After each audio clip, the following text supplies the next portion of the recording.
hopefully everyone got fed, everyone got hydrated, everyone applied some of that SPF 50 because under this tent it does not protect you from UV rays. Again, this speaker needs no introduction. He's been a great friend to the Self Reliance Festival and to the world in many respects. I want to introduce Bear Independent.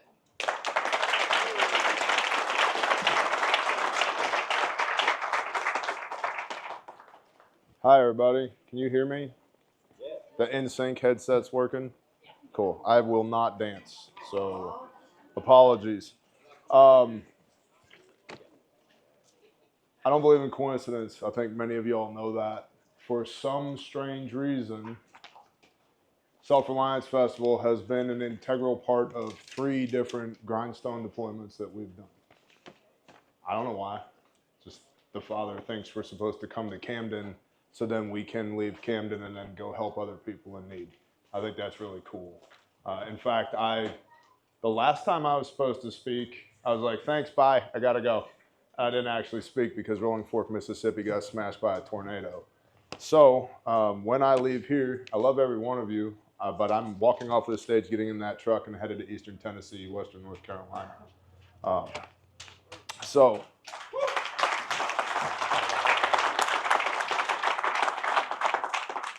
In light of that, I prepared this talk before apparently the government steered a hurricane over Appalachia. I don't know what happened.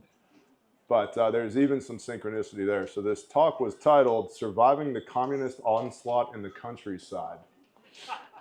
I'm not making that up. It's what it says at the top of this paper right here. And we are literally running guerrilla operations behind FEMA enemy lines in Western North Carolina right now. Actual. We established what we call the Ho Chi Musk Trail. We are smuggling in Starlinks on people's backs and on mules and with helicopters, and that all plays into preparedness. My working definition for preparedness is the preservation of life. I want to perpetuate normalcy for the people that I love. You get to decide what normalcy looks like. You get to decide who you love is. So those parameters, those constraints are yours. But for me, I want to make sure that my wife and kids are taken care of. That there's not a threat that I can't mitigate that hasn't been mitigated. And it's really freaking basic. We overcomplicate the basic things. We take simple things, we make them highly complicated. It's all food, water, shelter, commo. It's a little bit of guns, a little bit. And we focus way too much on hard power than on soft power. Hard power is the ability to project force. Soft power is political influence, network, intelligence, logistics. Logistics wins wars, by the way. We're seeing that in Eastern Tennessee and Western North Carolina right now. No commo, because the cell phone towers are down, electricity's down, can't get Starlinks in. And why don't they want Starlinks there? Because the whole world will know exactly how unresponsive the United States federal government has been in this situation. Right? Oh, by the way, that's part of a communist takeover. Media blackout. Interesting. So it's all very basic things. And we focus on the hard power and you should, because if you're in a deadly force engagement, the only way to solve that is to be better and faster at deadly force than the bad guy is. But hopefully, your day-to-day existence is not deadly force engagements. And when the world ends, bro, when this shit hit the fan, the end of the world as we know it, if you think you're going to get into deadly force engagements all day, every day, even if you're the best ever, there's a thing called a rate of attrition, and you will die. Or one of your best friends will die. And then you'll have to explain to his wife why he's dead, because you didn't do the stuff that you should have done beforehand, and now we're going to go raid this cabin on the ridge because we need Grandpa's moldy graham crackers, instead of me putting food up when I should have beforehand. Does that make sense? Yes? Yeah. This is going to be as interesting or as boring as you make it. So if you sit there and just look at me like that, it's going to be really boring. Tracking? Thank you. Thank you. Appreciate you. So, returning to our surviving the communist onslaught in the countryside, I'm going to give you the thesis and the problem set. And you can agree with it or disagree with it, but think about it as you're going. And I would submit, if you have a way to take notes, write this stuff down. Because all ego aside, I think this right here is the basis for a field manual on how to survive what's coming and what is currently in the eastern portion of this state in western North Carolina right now. So, thesis 1, subpoint 1. A communist or pseudo-communist takeover of the United States is already underway. Politicians at all levels of government have been either compromised, paid off, or both. Sound about accurate? Yes. Okay. 2, external nation-state bad actors have compromised the United States' ability or will to react to asymmetric attacks on the homeland, and have enabled domestic bad actors to effect attacks upon critical infrastructure, domestic manufacturing, supply chain, transportation, financial, and civilian targets. We've been seeing any of that going on? Are there 400,000 to 800,000 military-age males come across our porous southern border in the last 12 months? Who's arming them? Who's paying for them? Who's training them? Separate question. How come FEMA's broke right now? Interesting. Just data points. Very interesting. Third point under thesis. A black swan event, a controlled crisis, will either be made to happen or allowed to happen to usher in a transfer of power to communist sympathizers in the upper echelons of power in the United States. I think that's in process right now. Okay? Now, why do I bring this up? Who cares? What's the big deal? Because we're all here trying to survive the end of the world as we know it, right? That's the main reason we're here, correct? Okay. Because that kind of arranges the pieces on the chessboard. That's our starting position right now, 7 October or 6 October, 2024. That's what we're dealing with. The problem set that I think that presents, because you got to solve for the problem set. Make sense? Right? We all have limited money. We all have limited time. If I'm solving for a problem set that doesn't apply to me, or if I'm solving for a problem that's not actually a problem, that's a waste. It's a bad stewardship of resources. So problem set, the way I see it. And again, if you disagree or you agree only in part, that's fine. But think about how this stuff applies to you, how you apply it to your life. Because I don't know everything. We are way better than me. That's a fundamental part of preparedness, by the way. We are way better than me. There's, 120 people under this tent right now? We could get a lot of stuff done with 120 people. It's a lot of mouths to feed, but we could get a lot of stuff done. So, problem set. I don't know if you know this. I read the Bible. I'm also an ordained pastor that says 4-letter words and drinks whiskey on occasion. I don't have it all figured out yet, okay? But in the Bible, 87 times, there's a phrase. It's a triune threat. It's the sword, famine, and plague. Over and over and over again, 87 times in the Bible. The sword is war and civil unrest. Famine is both a lack of rainfall, drought, because that produces crops, but then also the resultant crops fail, and then there's no food. And people die because they don't have any food. And then there's plague. We had a simulated plague about 5 years ago. You might remember it. The whole world caught the flu, and they shut down the global economy so that they could transfer wealth from the middle to the top and weaken the American infrastructure and outsource most of our national defense critical infrastructure overseas. Coincidence, I'm sure. So, sword, famine, plague. Tracking on that? Okay. Second problem set. Localized controlled chaos will ensue in the most populated areas first, the cities. Cool. In a hearts and mind campaign to subdue the populace, these areas are net consumers of resources and pose a high threat to survivalists, us, due to population density, limited resources, and governmental oversight.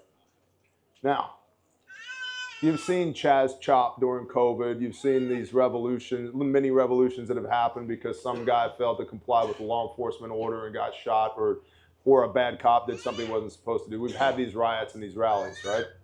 We haven't actually had chaos, which is okay. It's good. I prefer no chaos. But that's that hard power versus soft power thing. Most of these populated areas are already under control of what could be called a communist regime via soft power. Politics. Tracking on that? So if something goes kinetic there, who's in charge of that area? The people who are already in place. Makes it easier. Now, population density is a thing, especially if you're in an area that consumes more resources than it produces. Cities consume resources, they don't produce them. So where are the resources produced? Say it louder. Right here, out in the rural areas. If you don't already live in the rural areas as a prepper, as a survivalist, whatever title you want to pick, you probably have ambition to move to a place like this. Get your livestock guardian dogs, your sheep, your goats, your ducks. I hate ducks. Your chickens, your turkey. Ducks are terrible. Side story. They taste like a football and they're obnoxious. Yeah, try me. Like, I don't know why Bear didn't show up. So I hate ducks. But you probably already have ambitions to move to a place like this if you don't already live in a place like this. And that's good because distance and time go together. The farther away from the problem we are, the more time we have to solve the problem. Does that make sense? Yeah. It's called standoff. If there's some guy wielding machete at the front gate over there, I don't really care until I have a clear shot on him. That buys me time. I can maneuver. I can get a clear shot. I shoot that fool to the ground. If he's right here, I have a different problem, right? Okay. So I bring this up because I live out in the country too. I'm not in the wilderness, but I am in the country. And I'm surrounded by awesome people. And we have our own cows, our own sheep. I have 11 different sources of water on my property. We raise a lot of food, surrounded by like-minded people. We train together. There's more of us than the county sheriffs, and we're better at it than they are. That's not hyperbole. They want to train with us. We have scared them on occasion when they have come to train with us. They're like, oh shit, these civilian guys know what they're doing. Yep, and we should be friends, okay? That's soft power, by the way. But I live out in the countryside.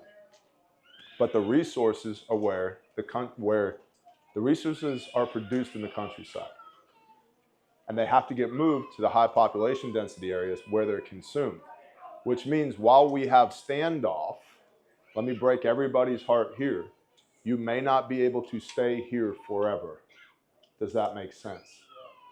Now, back to hard power versus soft power. A lot of people will say, well, when the bad guys show up, we're just going to shoot them from our observation post and blow a couple of claymores. Okay. Where are your LPOPs? How many guys do you have? How much ammo do you have? What med do you have? Where's your hire? What's your logistics? How are you leaving? How do you control access and egress? What's your intel look like? What's your commo look like? What's your resupply? What's your training pipeline? And that's just what I can think of off the top of my head. And they know you're here. They know where you're at. Because every one of us carries one of these around in our pocket. Not that guy, but you're sitting next to somebody that does. You're surrounded by 119 other people that do. What kind of car you drive? How new is it? How new is it? 2004. Maybe. I could find you. I could find you. Here's my point, okay? To borrow a phrase from Pastor Joe, we don't fight the war at our mailbox. Because everything I love is behind me. I might be able to take these guys. Me and my homies might be able to take these guys, but our women and children are right there, okay? And what's the threat look like? Is it 4 drunk guys in a pickup truck? Okay, that's way different than here comes an armored column, right? Way different calculus. 4 guys in a pickup truck, we can solve that problem. We have solved that problem. Armored column is rolling on the north side of the county and we're on the south side. We probably need to have a plan to GTFO. Does this make sense to y'all?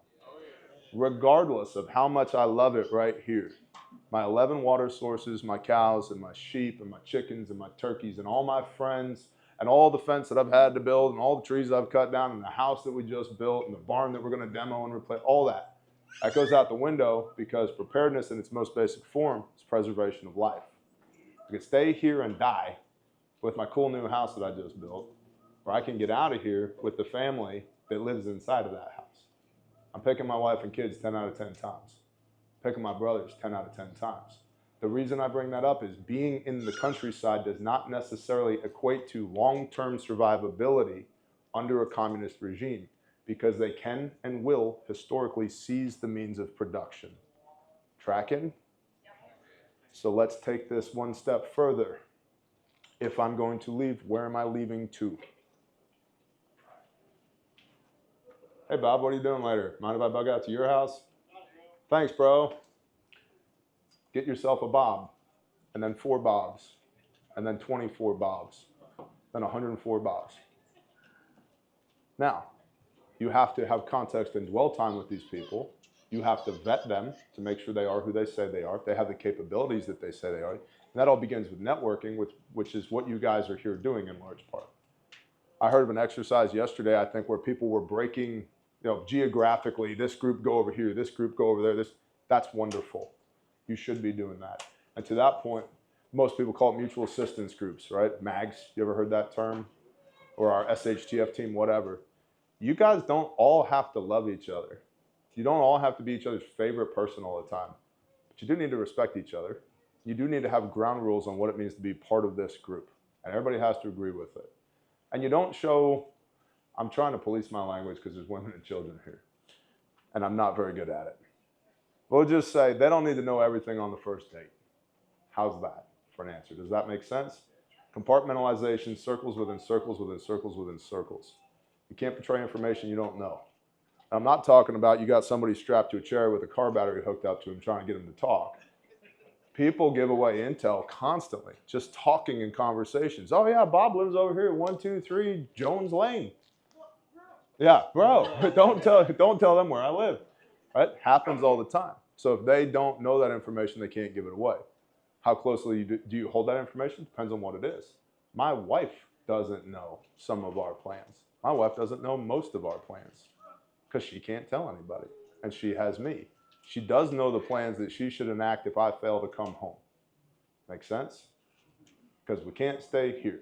If it gets bad here, 101st turns and they're flying and parachuting and they're landing people in the hayfield next door, I'm out. I'm not staying here because we don't have the training, the resupply, the pipeline to fight conventional or even in many cases asymmetric forces.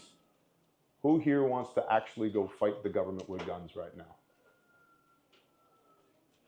Even if you do, we got a hand in the back. Oh, she's 7. You're gonna win, honey. All right, leaders lead from the front. Where are we going? Okay. We don't have the resources. We don't have the pipeline. And you're going to naturally form relationships with these people. You need to, because you have to be able to trust them. You don't spend those resources, the most important resource that you have, a person, a human, on something stupid. That's really important. Because I'm not going to spend his life on something stupid. I'm not going to spend your life on something stupid. Because I'm responsible for them. Make sense? Just don't do stupid stuff. And don't put yourself in a situation where you have to do stupid stuff. So the countryside is not going to be a permissive environment for us, likely, forever. Which means we need to have the ability to move. Who here has ever heard of shoot, move, communicate, sustain? You heard that? What's the most important part? Anybody know? Move. Move. Move. If I can't move from right here, they're shooting at us with a machine gun. Micro terrain. I gotta move 10 yards. Now they can't hit me with a machine gun. That buys me a little bit of time to figure out what we're gonna do about this problem. Move. The communists are coming and they're slaughtering everyone. Move. I've got a brand new plate carrier from refugemedical.com. Can you move in it? If you can't move, you don't need it. If you don't move, why do you need it in the first place? We hyperfixate on gear and guns and cool stuff. I mean, we're at SOE. John makes some of the best gear on planet Earth. It's awesome. I own a bunch of it. Bob just bought some. Dudley just bought some there in the back. Like, it's great stuff. But if you don't put it on and go train with it so that you have the capability to move, you're just LARPing. And that will get you killed when it actually matters. Tracking? Moving is the most important part. If we can't move, shooting doesn't matter. Because we're not going to stand right here and shoot like this. We're not going to stand right here and shoot like this. If you might do that for 3 to 5 seconds before you fail to exist anymore. Catch around in the forehead or the leg or the pelvic girdle, or you're just done. You have to be able to move. So shooting doesn't matter if you can't move. Communicating doesn't matter if you can't move. Because if I communicate to you, I need supplies here, or I need an extract here, or we have a casualty here, and you can't move to the need, doesn't matter. You still have to move. And sustainment requires movement. The likelihood that you're going to produce everything that you need on your 40 acres and a mule is very low. Very low. Which goes back to network, which means you have to have the ability to move in between nodes, preferably in a way that doesn't attract attention to you. Tracking? Okay. So, what the hell were we talking about here? Communists. Hate them. Ducks. Who said that? Was that you? This whole corner is in trouble. I'll see you after class. All right, point 3 of the problem set. While initially the powers that be will control the population centers, history has shown that the outlying areas will become contested as governments vie for controls of the means of production of resources, typically located in the low population density areas. We just talked about that. And what does it mean when give me a form of governance where governments control the means of production? Fascism, socialism, communism. We're headed in that direction right now. We may already be there. And we can go big picture strategic. Well, if we vote this way, or we fire these people, or if we have a revolution, that shit has not happened yet. Low probability that it does. The final point in this conversation is, it doesn't matter what you think should be if you don't exist to see it through. It doesn't matter what your political ambitions are if you catch a bullet to the dome, or you starve to death, or you get relocated into a forced labor camp, right? Who cares how you're going to vote? Doesn't matter. Point 4, many survivalists are already located in what will become contested low population areas, or plan to bug out to those areas from urban and suburban areas when SHTF. You already live in the country, or that's part of your bug out plan. Or I'm going to go to the national forest. You know, there are 8 to 9 Pakistani nationals in the national forest by my house that law enforcement has been trying to pin down for months. And they are training actively. Oh, by the way, there's 4,000 more terror cells known in the United States of America. That's FBI data. We know they're here. It's just a matter of time before they pop off. And they're a fail-safe, I think, that if certain political things don't happen, they can press a button and those guys act crazy. That's what I think is happening there. 8 to 9 military-age males in the national forest by my house. Cool.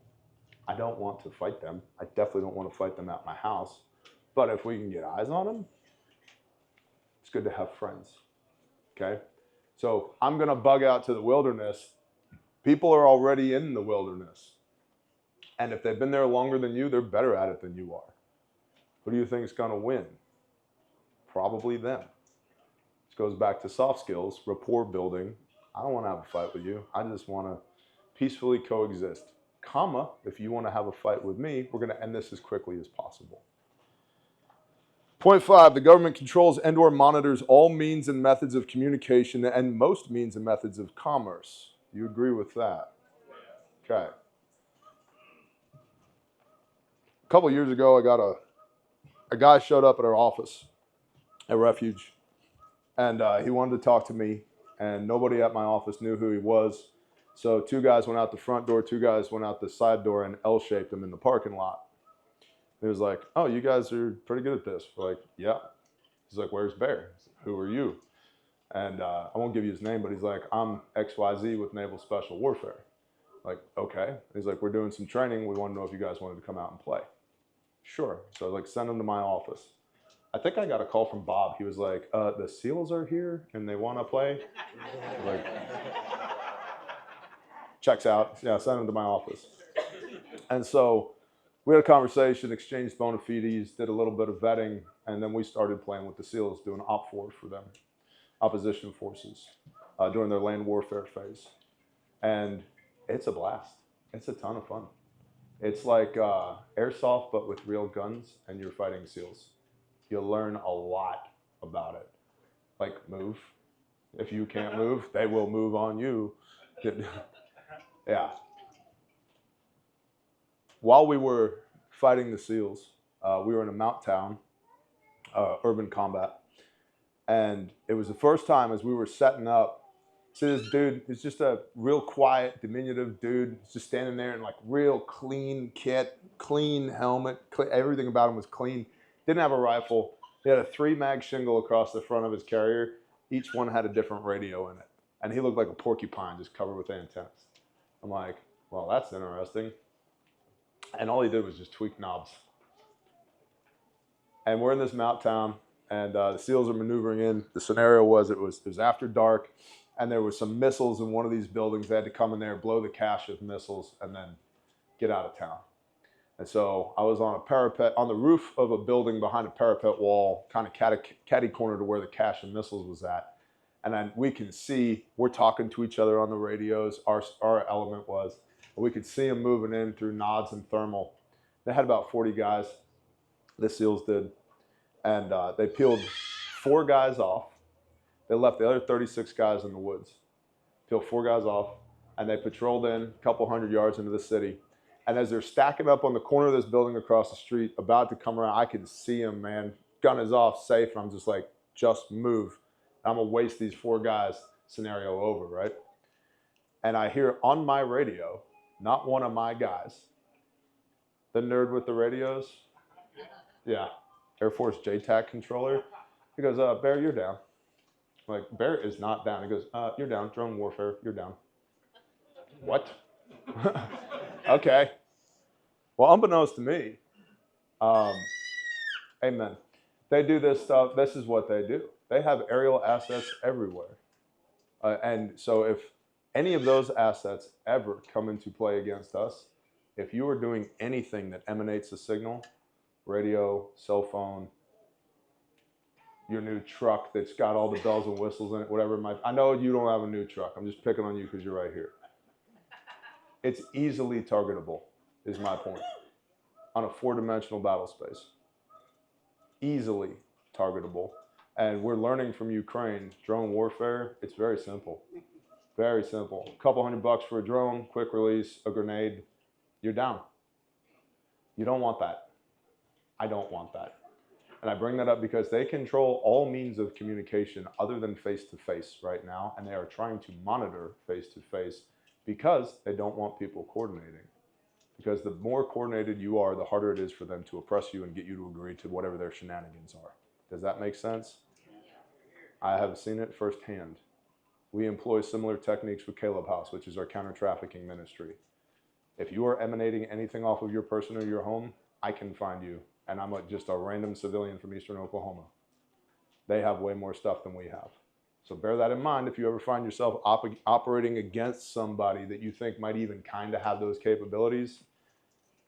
These stay at home or smash them with a hammer and set them on fire. And that's not hyperbole. Okay? Okay? Thank you. Is this boring? All right. Good. So that's our problem set. That's the thesis. Let's talk a little bit about solutions. Number 1, really basic. Don't be where the problem is.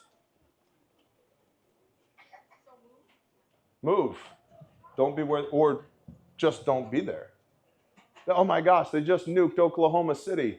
I don't live in Oklahoma City.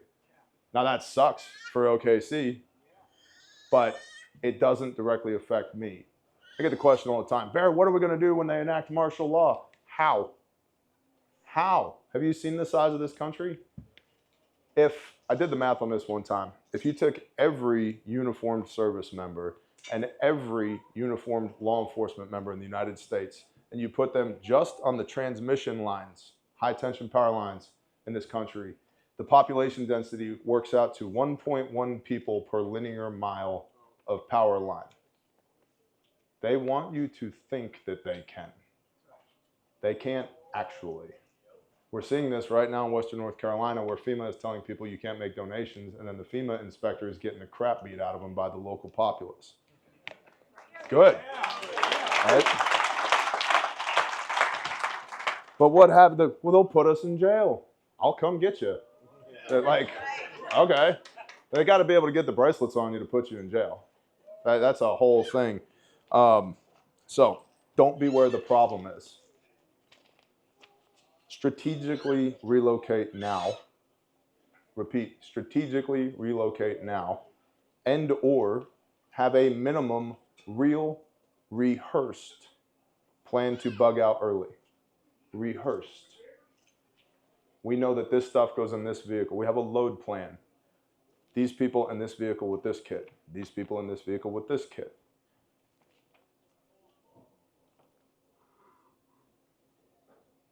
What else am I trying to say here? Do you know what a bump plan is? Anybody ever heard of that?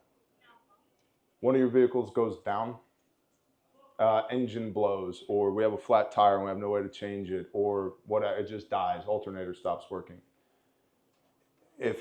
Many times it's like, well, I want to take one vehicle that has everything I need on it. No, you want to take as many vehicles as you can and distribute the load across them, because one of the vehicles will go down. It's just a matter of time. The last tornado, Barnesville, Oklahoma, the last tornado deployment that we did 28 tires, just tires, while we were there. And our sector in Barnesville was 1.5 square miles. You need, tactical note, tires, tire jack, air compressor, slime, plugs, everything, okay? So you want... That's not sexy. No, it's not. It's not. It's not a new BCM 14.5 pinned and welded upper with a War Comp 2 and a, but who cares? Because if you can't move to where the problem is, that gun doesn't matter anyway. And if you can only shoot it from here to Zach in the back over there, I'm not shooting you, Zach, I just saw you. Right? What's this, 30 yards? Not even? 25 yards? You can shoot your rifle on the flat range 25 yards on occasion. It doesn't matter. Now, should everybody possess a rifle and know how to use it? Yes. But define know how to use it. Okay? It's not standing still. No, it's run towards the problem. Speed, surprise, violence of action. So, bump plan. You take as many vehicles as you can and you distribute the load across those vehicles, including people. Because when a vehicle goes down or you hit terrain that one of those vehicles can't pass, you can stop, reload, ditch that vehicle, throw the keys in the woods if you need to, whatever. Oh, but it was my favorite truck. We're dying if we stay here. We are moving. Leave the truck on the side of the road, redistribute the load, keep going. Does that make sense? Yes. Okay. You could also have recovery equipment, tow straps, chains, all of that on your vehicles. If you have, like, I run 3/4, 1 ton, 2 ton trucks, I can pull it. There's nothing in this parking lot I can't drag out of this parking lot with one of my trucks. It's not bravado, it's intentional. We move a lot of disabled vehicles. So if you have straps on your vehicle to be able to pull stuff out of the way or tow it with you as you're going, you can do that too. Number 2, solution set. Establish and monitor bug out indicators. Establish and monitor bug out indicators. What do I need to know that's going to make it unsafe right here? If Oklahoma City just got nuked, I don't like that. I'm not a big fan of that. I might probably end up going back to Eastern Tennessee. But in my current situation, a bunch of people that I love, in Eastern Oklahoma. A bunch of people I love are in Eastern Oklahoma. A bunch of people I love are in Eastern Tennessee. Where do I go? I need more info. Was it Oklahoma City just got nuked? Did it get nuked? Or did something explode? Was there a plant explosion? That's a whole nother thing with the internet.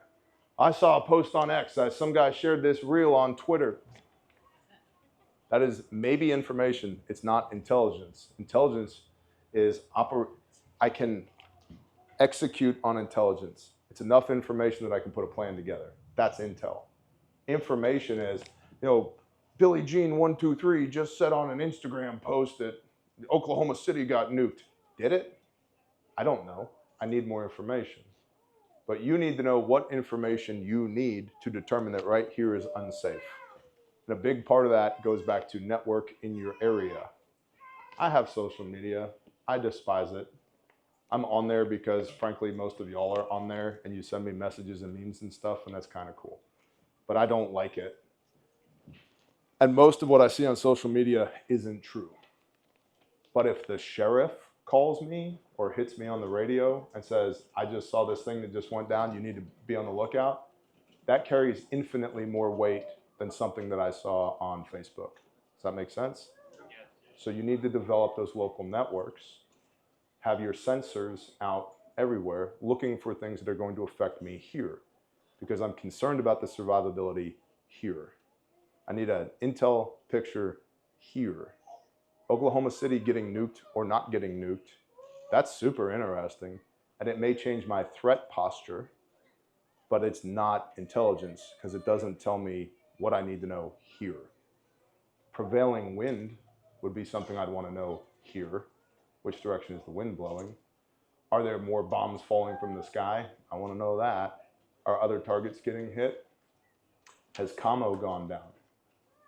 Is there a media blackout? All these other questions.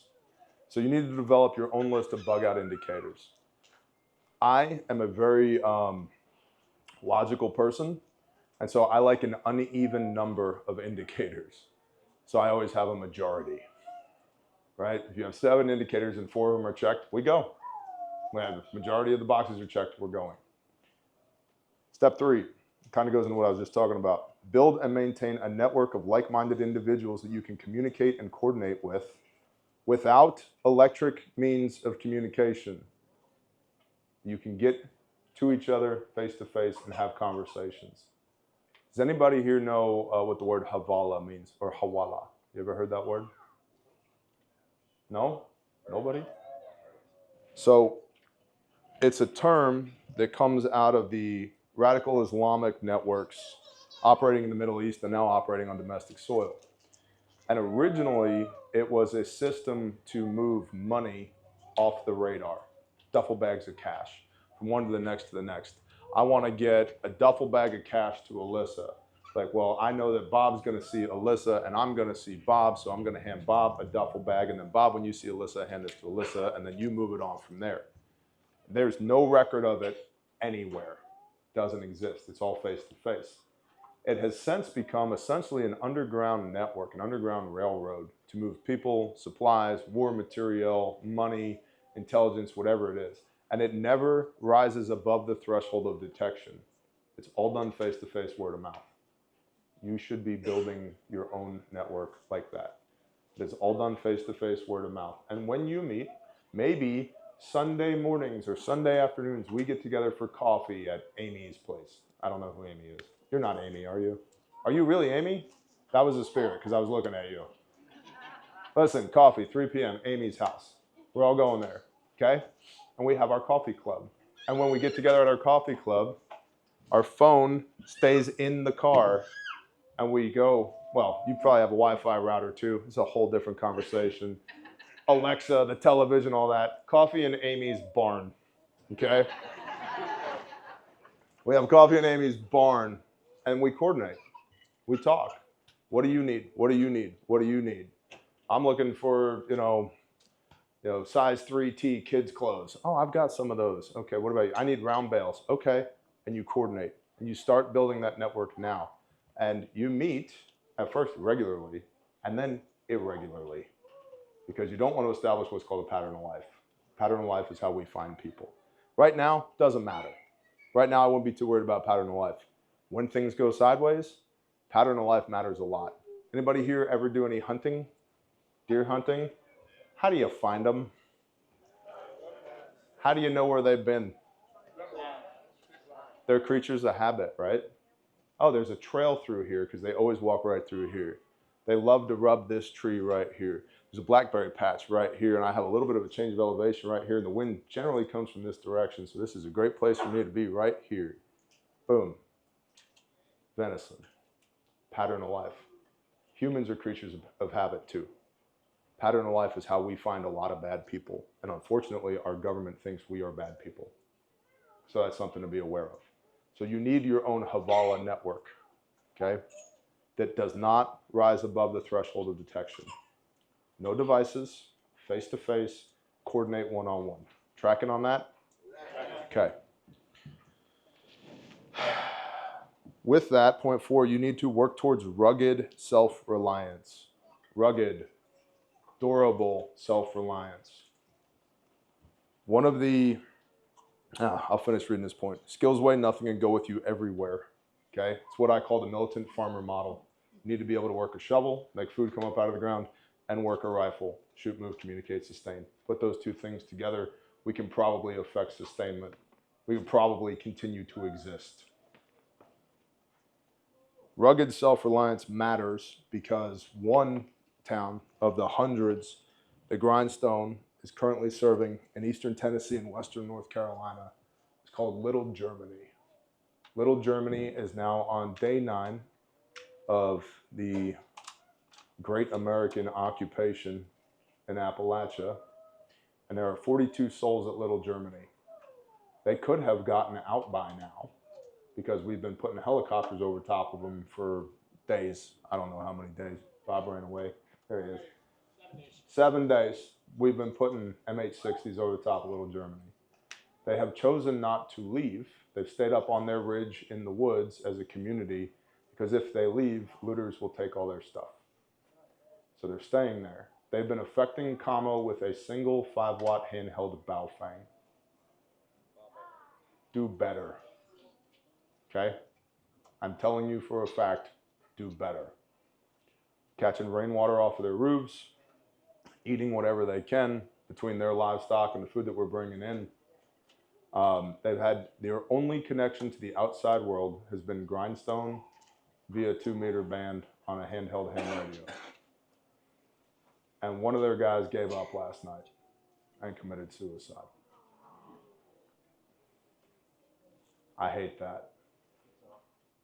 We are also learning a lot during this about what rugged self-reliance looks like.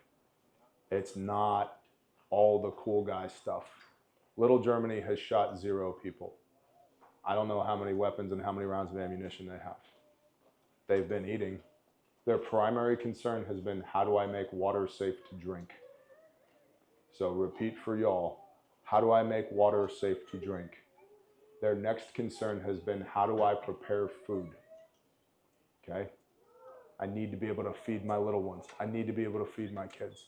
If I don't, I have failed as a dad. Okay? What do we drink? What do we eat? And how do we drink? How do we eat?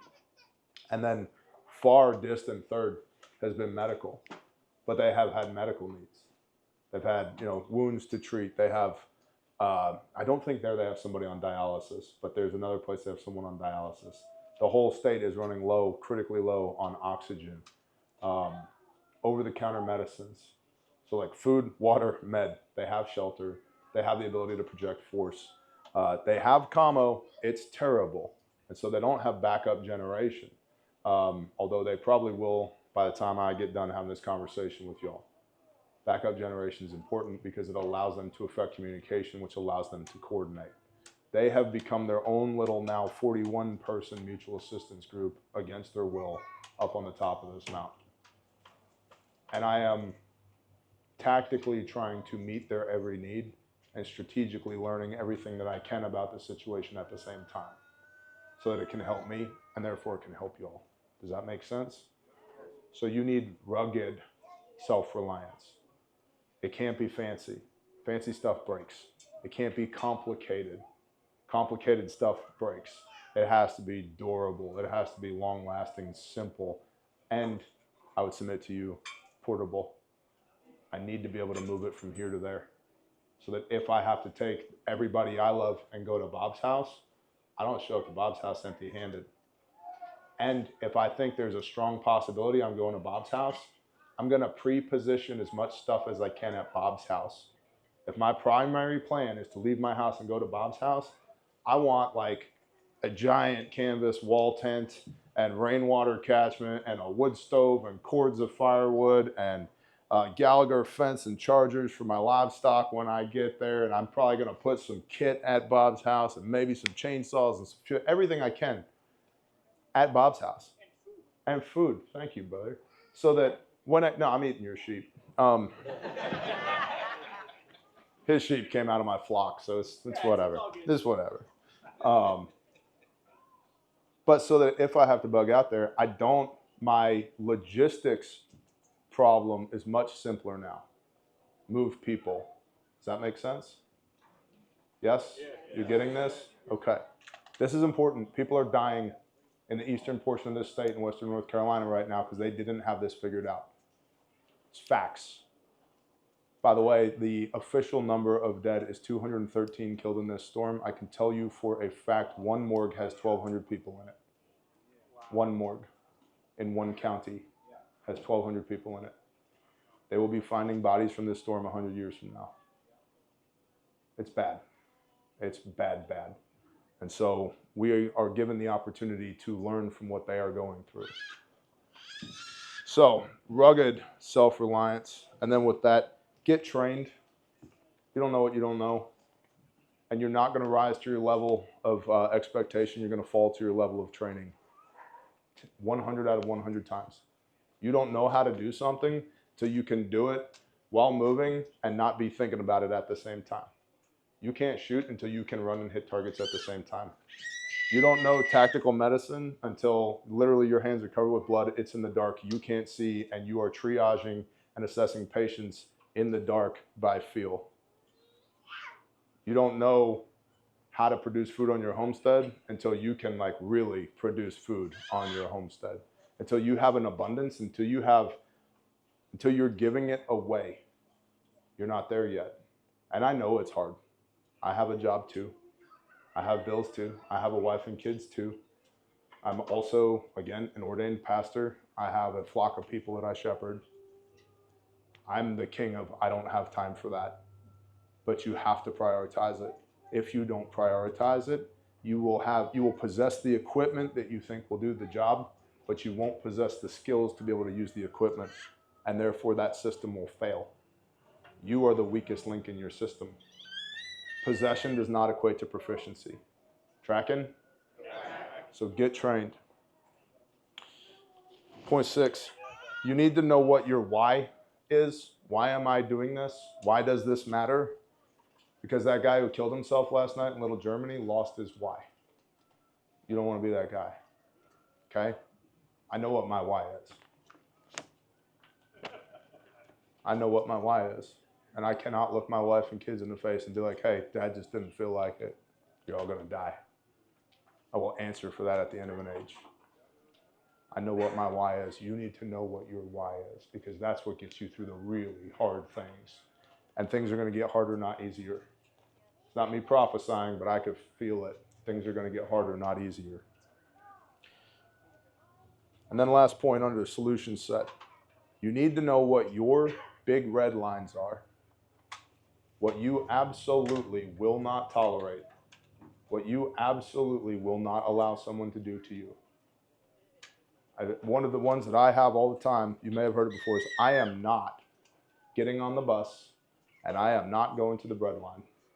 Because I have studied history. I will not be forcefully relocated.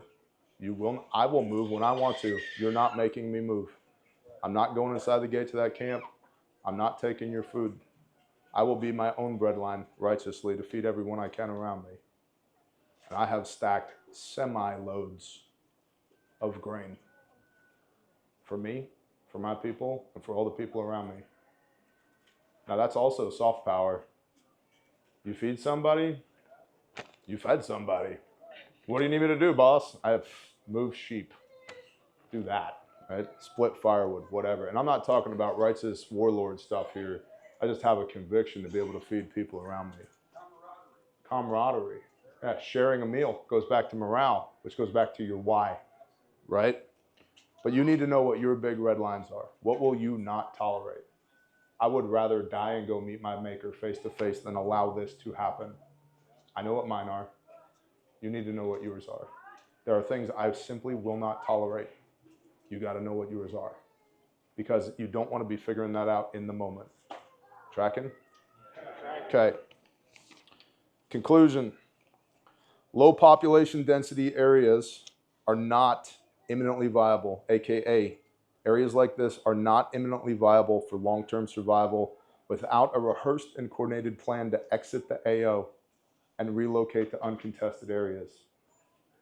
You can, area of operations. In other words, move. You have to be capable of moving for the preservation of life.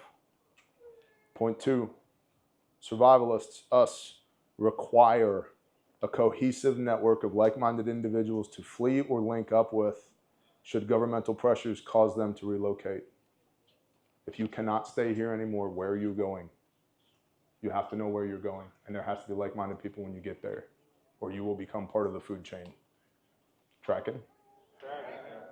3, spider points and waypoints have multiples. If you got to go, the threat's coming from the north, I can go southeast or west. The threat's coming from the west, I can go northeast or south. I got people in every direction. It's networking. That takes time, it takes effort, it takes intentionality. It also, your reputation precedes you. I have a lot of people that I'm directly responsible for back at my house. My family, my businesses, my ministries, my flock. But if I showed up here at John and Amanda's with all those people, my reputation precedes me. I love John and Amanda, they love me. If John had a crew of people that he had to bug out with and he showed up at bear camp, it's like, hey, we're here. I might not like it, but they're here now. His reputation precedes him. Make sense? Yeah. Okay. 4, and this is huge.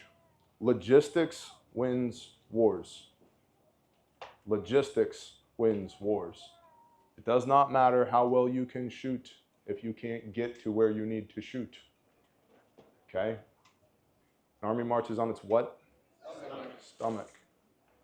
Food, water, fuel, vehicles. None of this stuff is sexy. It's not. But not dying is really sexy to me. Like, that is super attractive. I want to live at least to the point where I can meet my children's children. And for me, I just had a baby. She's 7 months old. That's going to be a hot minute, right? So I don't really want to die right now. I'm okay if I do. I know where I'm going. Hopefully going to hear, well done, good and faithful servant, at the end of an age. I'm not eager to shuffle off this mortal coil, but if I do, I'm good. I know where I'm going. And I know where everybody I love, I know where they're going too. But I want to be able to persist, to perpetuate normalcy for the people that I love for as long as possible. And that requires a lot of logistics. So get good at logistics. How do we move stuff? How do we move resources? How do we move people? Where do we move them to? How long are my legs? How far can I go before I need a resupply? It's a big deal. Start thinking about those things. I'm again, very logical. I'm a budget and a timeline guy. I have a background in project management. And so nothing is real to me unless I have a budget and a timeline. How much is it going to cost? How long is it going to take? Other than that, it's just a good idea. And so that's the lens that I see things through. So I would encourage you to start thinking about that as well. We have a bunch of food. That's not a number. How much is a bunch? Do we have 3 months, 6 months, 9 months, 18 months, 7 years worth of food? That's a number I can work with. And 7 years worth of food for 5 people, it's 3.5 years of food for 10 people, right? A year's worth of food for 5 people is 6 months worth of food for 10 people. It's 3 months worth of food for 20 people. It's 6 weeks worth of food for 40 people.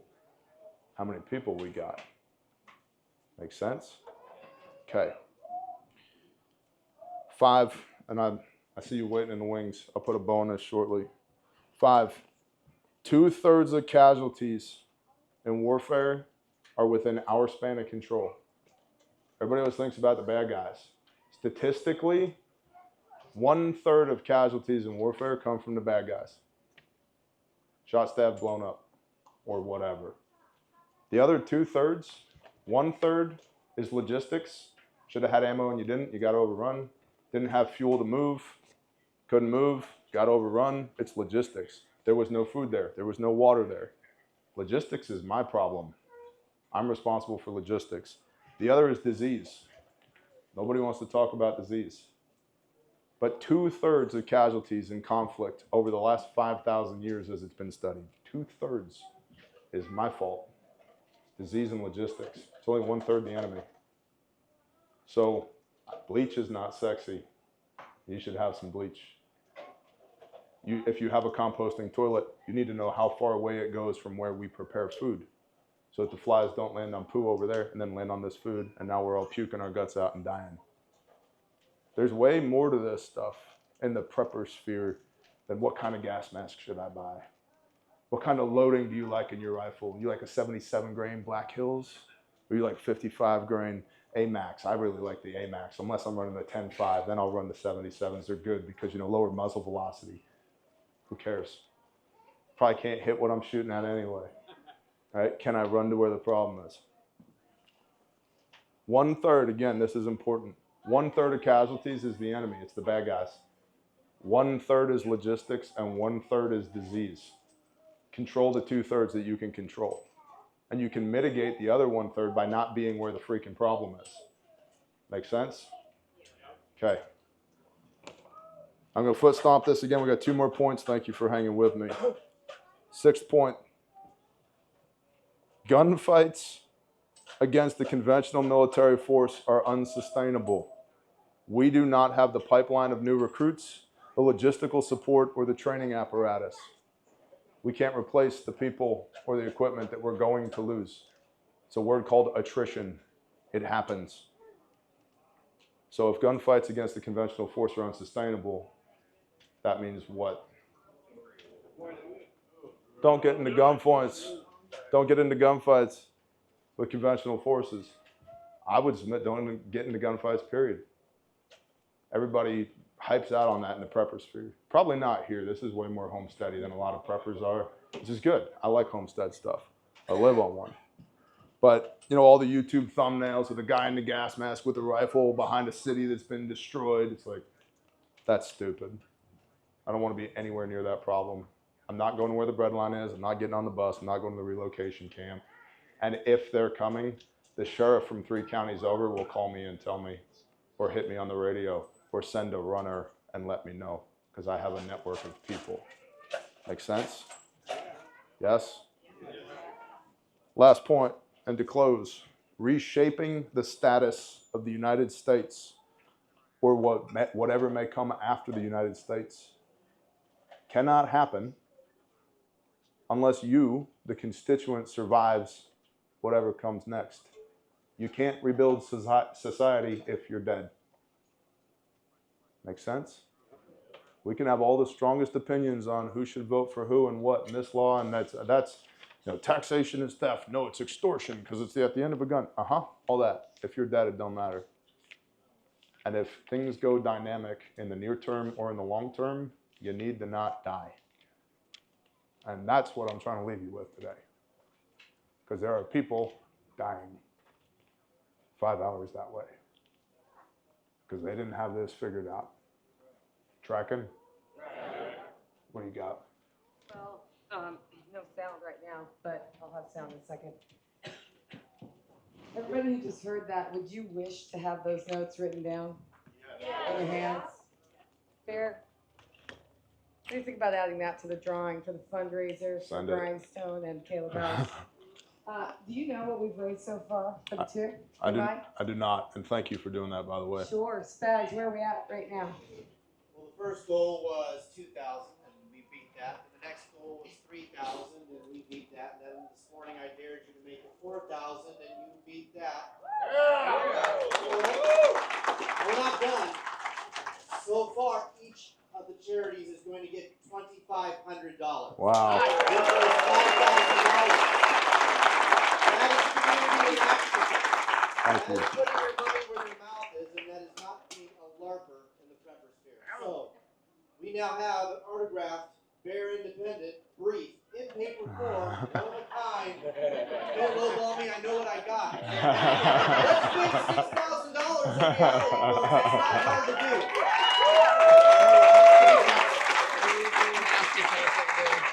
Yeah. So, Bear, right after this, what are you doing and why do these funds for Grindstone Ministries help so much?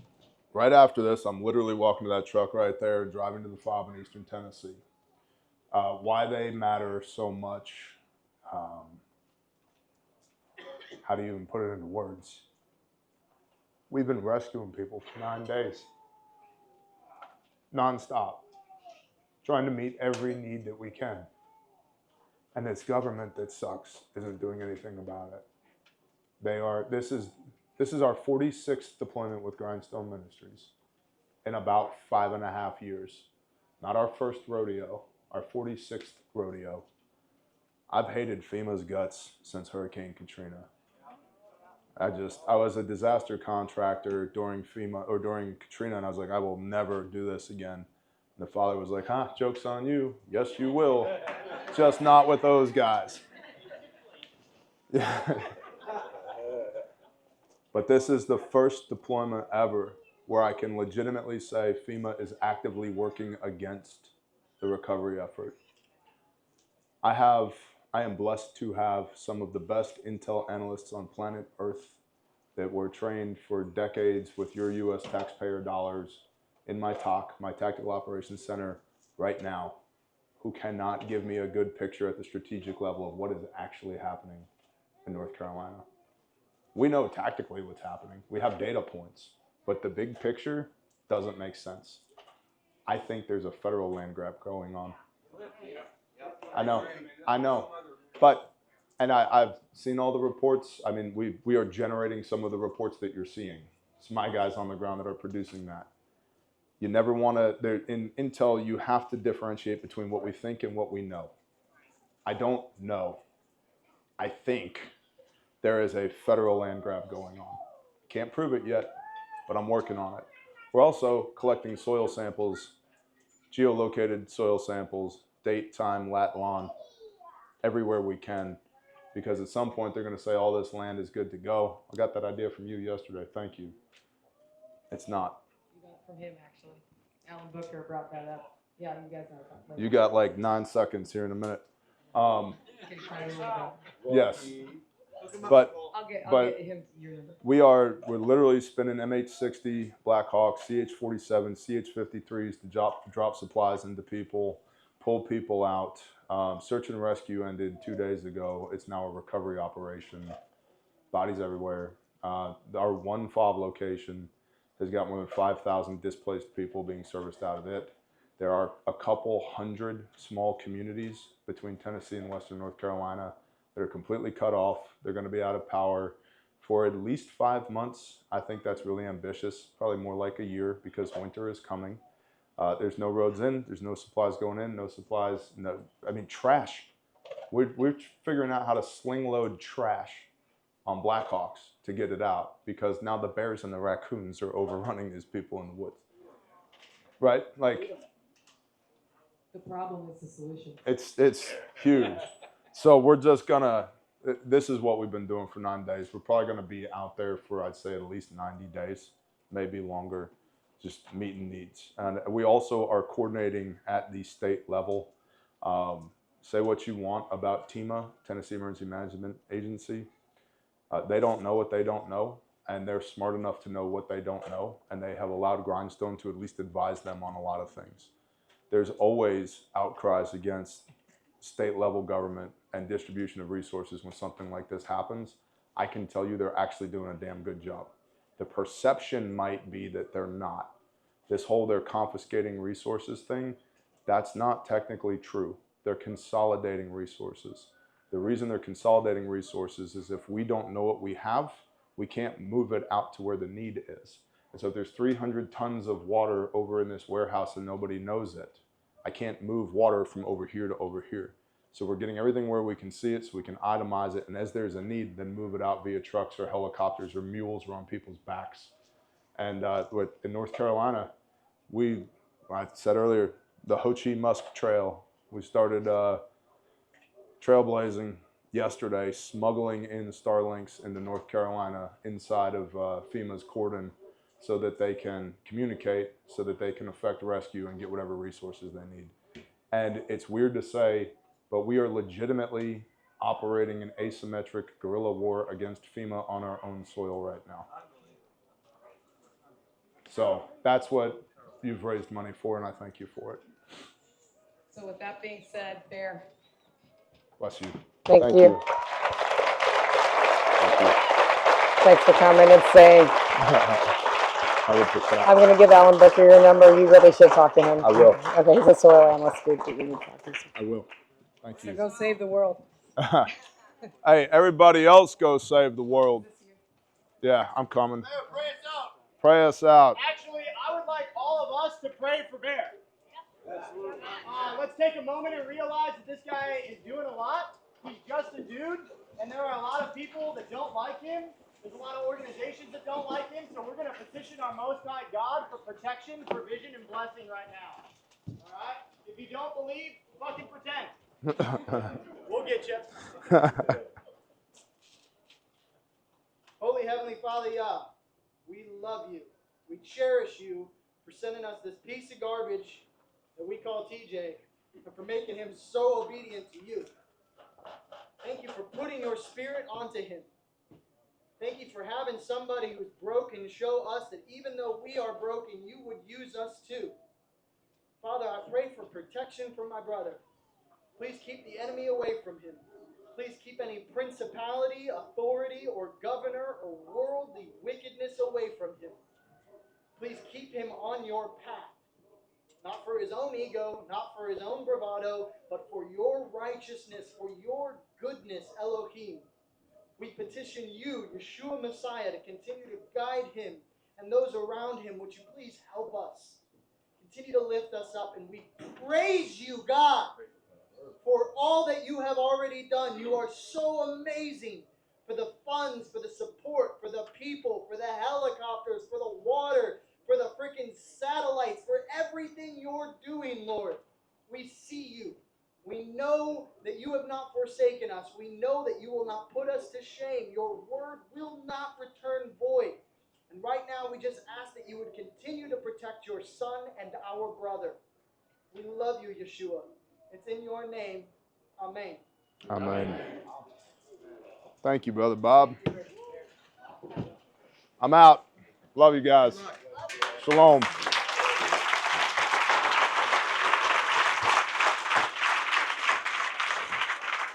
Nicole is going to pass